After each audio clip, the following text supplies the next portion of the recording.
আজকে ডালটা করব কারি পাতা ফোড়ন দিয়ে করব। গাছের কারি পাতা একদম ফ্রেশ।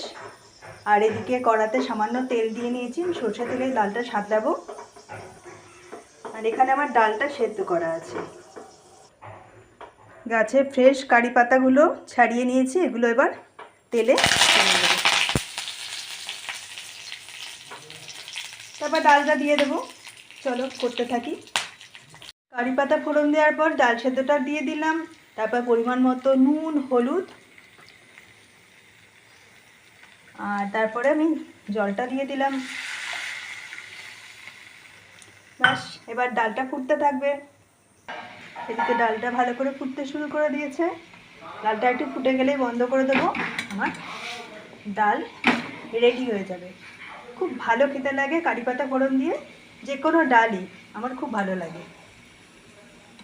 তোমরাও করে দেখতে পারো, নতুন ধরনের হবে।